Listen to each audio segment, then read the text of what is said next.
మొదటి వచనం చూద్దాం. చూడండి, మొదటి వచనం 93వ కీర్తన మొదటి వచనం. యెహోవా రాజ్యము చేయుచున్నాడు, ప్రభావమును వస్త్రముగా ధరించి ఉన్నాడు. బలము ధరించి బలముతో నడుము కట్టుకొని ఉన్నాడు. కదలకుండునట్లు భూలోకము స్థిరపరచబడి ఉన్నది. ఇంత చక్కని వాక్య భాగం కదా. 5వ వచనంలో, నీ శాసనములు ఎన్నడూ తప్పిపోవు, యెహోవా ఎన్నటెన్నటికి పరిశుద్ధతయే నీ మందిరమునకు. మొదటి వచనంలో యెహోవా రాజ్యము చేయుచున్నాడు అని ఉంది. చూడండి, ఉందా? చదవండి ఒకసారి, అందరూ చదవండి ఆ పదాన్ని. యెహోవా రాజ్యము చేయుచున్నాడు. The Lord reigneth, the Lord ruleth, the Lord rules over us.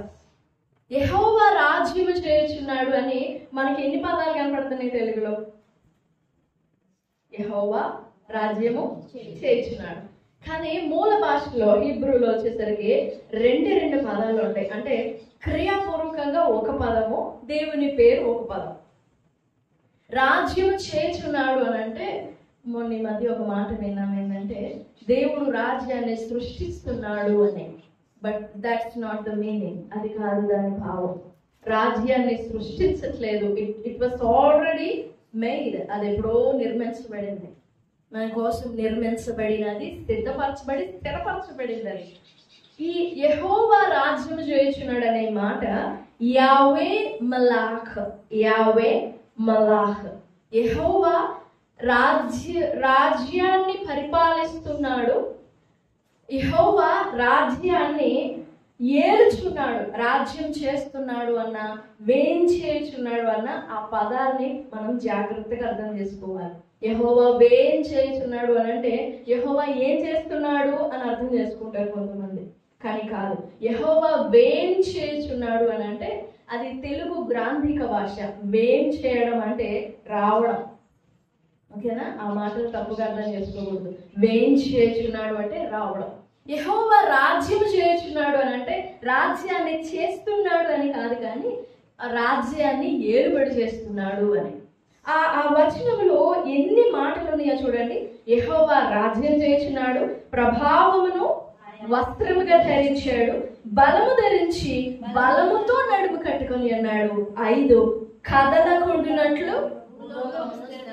ఎప్పుడు కదలకుండునట్లు భూలోకం స్థిరపరచబడిందంటే పైనవి జరిగినప్పుడు, యెహోవా రాజ్యం చేసినప్పుడు, ప్రభావాన్ని బలాన్ని నడుము కట్టుకొని, బలాన్ని ఆయన ధరించి ఉన్నప్పుడు, ప్రభావాన్ని ఆయన ధరించి ఉన్నప్పుడు, సర్వాధికారం ఆయన చేతిలో ఉన్నప్పుడు కదలకొండ భూలోకం స్థిరపరచబడుతుంది. కదలకుండునట్లు డాష్ స్థిరపరచబడి ఉన్నది. ఆ డాష్ లో భూలోకము అనే ప్లేస్ లో నిజంగా మన పేర్లు పెట్టుకోవచ్చు. ఎందుకు అనంటే మన ప్రాణం శాశ్వత కాలానికి నిర్ణయింపబడినది. ఈ భూమి మీద 60, 50, 40 సంవత్సరాలే బ్రతకొచ్చు, 20 సంవత్సరాలే బ్రతకొచ్చు, 18 సంవత్సరాలే బ్రతకొచ్చు. కానీ ఈ ఆత్మ యెహోవా పెట్టిన దీపం. ఏంటిది ఇది? పలుకుతున్నారా అందరూ? ఈ ఆత్మ అందరూ పలకట్లేదు అనుకుంటా. మళ్ళా చెప్పండి. ఈ ఆత్మ ఇది భూ సంబంధమైనది కాదు. ఈ మట్టిలో కలిసిపోయేది కాదు. ఇది పరలోకపు ముక్క. ఇది ఏంటిది? పరలోకపు భాగం. ఇది పరలోకపు పార్ట్ అన్నమాట. ఇది ఈ పరలోకపు పార్ట్, పరలోకపు భాగానికి దేవుడు ఒక శరీరం ఇచ్చాడు. ఈ భూమి మీద అలా జీవించడానికి, యాత్రికులం కదా, పరదేశులం కదా, ఈ భూమి మీద జస్ట్ మన జీవితం గడపడానికి ఈ పరలోకపు భాగముతో, పరలోకపు అవయవము అందాం, పరలోకపు అవయవముతో ఈ భూమి మీద పరలోకాన్ని అనుభవించడానికి నీకు నాకు జీవితం ఇవ్వబడింది. అంతేగాని మన ఇష్టాలు సాధించుకోవడానికి కాదు, మన చిత్తం నెరవేర్చుకోవడానికి కాదు, ఎవరి కలలో సాధించడానికి కాదు. Praise the lord. హల్లెలూయా.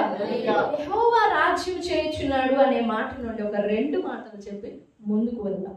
కదలకుండునట్లు భూలోకం స్థిరపరచబడి ఉన్నది అని ఈ వచనంలోని మాటలన్నింటినీ కలిపితే యావే మలాహ్.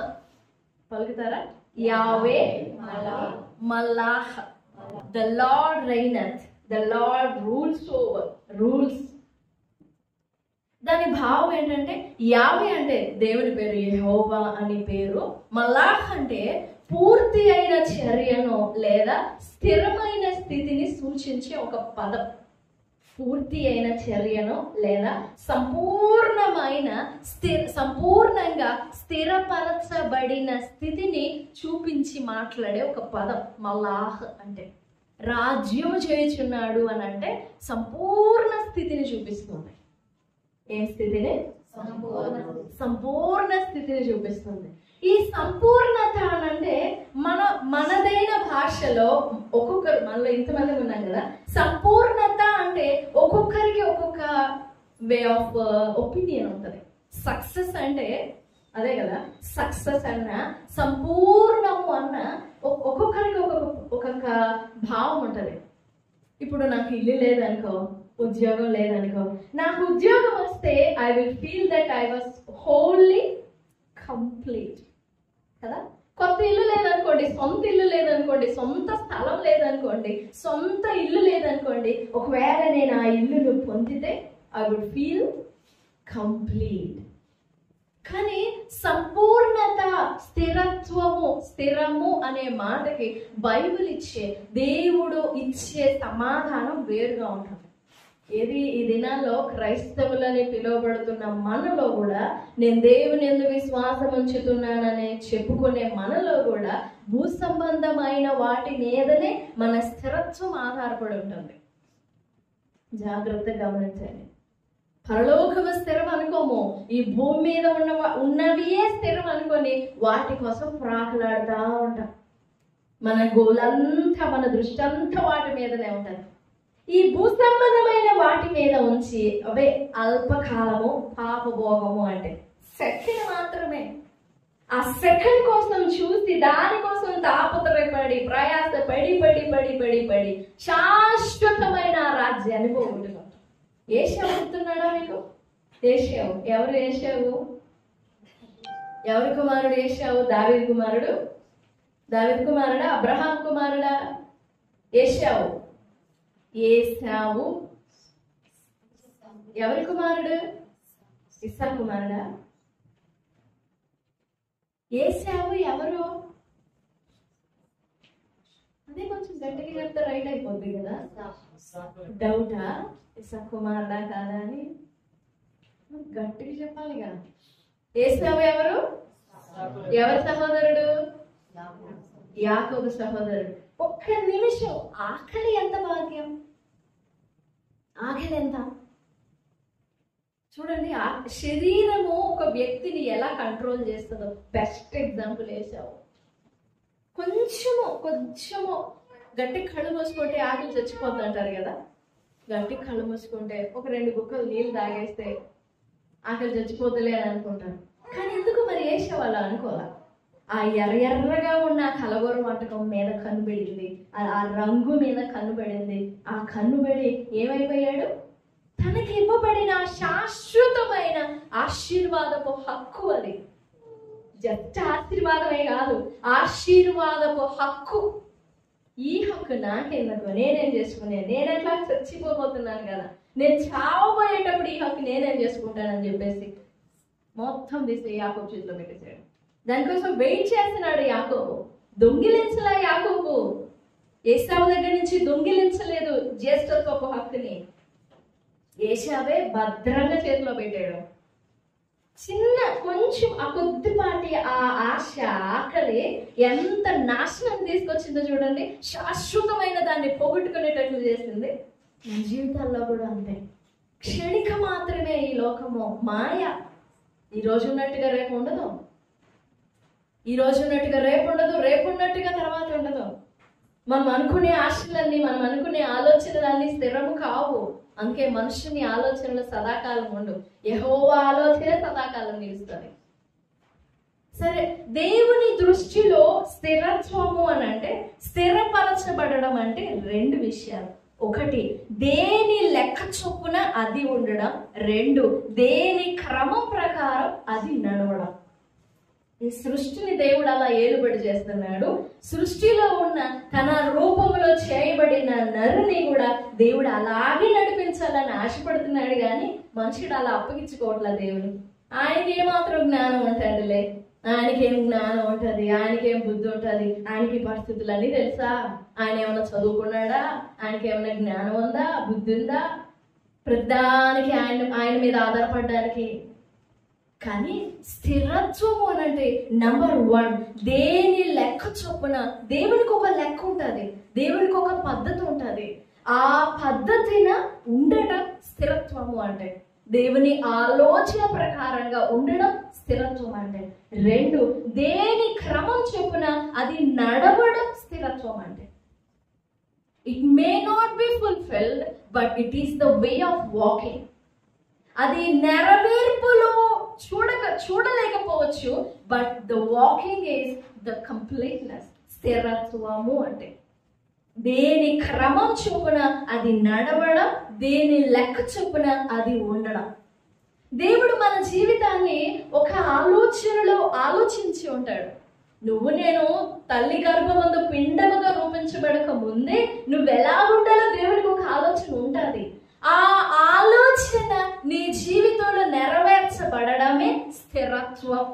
ఈ ఆలోచన నెరవేర్చబడకుండా భూమి మీద ఎంత భోగభాగ్యాలు అనుభవించిన, భూమి మీద ఎంత సక్సెస్ఫుల్ లైఫ్ అనుభవించిన, ఎంత సుపీరియారిటీలో మనం బ్రతికినా కానీ మనము టెంపరీయే. అది ఆశీర్వాదం కావచ్చు, దీవెనే కావచ్చు, వరం కావచ్చు, కృప కావచ్చు, మేలు కావచ్చు, అట్లా గాలికి ఉనికిపోతుంది అనమాట. అంతే, నీకు అలా రంగు అట్లా కనబడి నీడలాగా మాయమైపోతుంది. కానీ దేవుని ఆలోచన నీ పట్ల నెరవేర్చబడితే అది ఖచ్చితంగా స్థిరంగా నిలబడతారు. ఆ స్థిరంగా నిలబడినట్లుగా నడిపించువాడు ఆయన. ఎందుకంటే సర్వలోక జ్ఞాని కదా ఆయన. మొదటి యోహాను పత్రికలో ఉంటుంది, మన హృదయముల కంటే అధికుడు, గ్రేటర్ దాన్ అవర్ హార్ట్.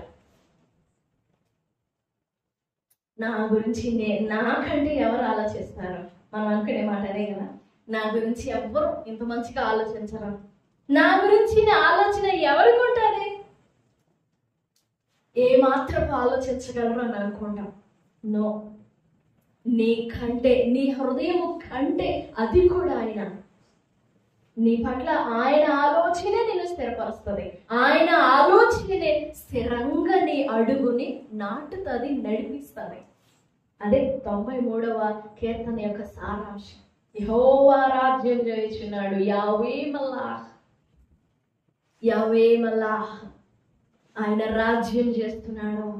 దేవుని ఆలోచన నీ మీద బయలుపరచబడి నీ పట్ల నెరవేర్చబడమే స్థిరత్వం.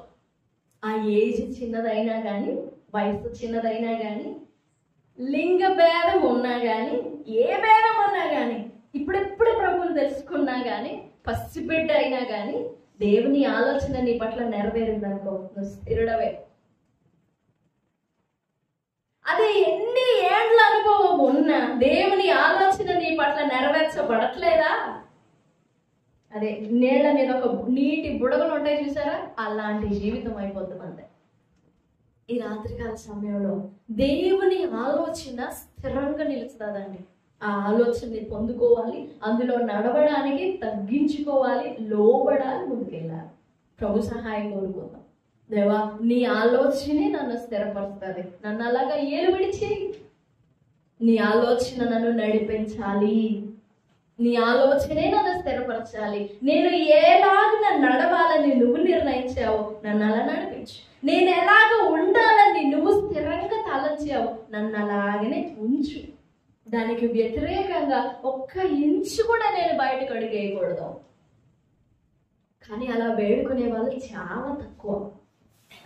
అందుకే స్థిరమైన జీవితం కనపడదు, దేనిలోనూ స్థిరం కనపడదు.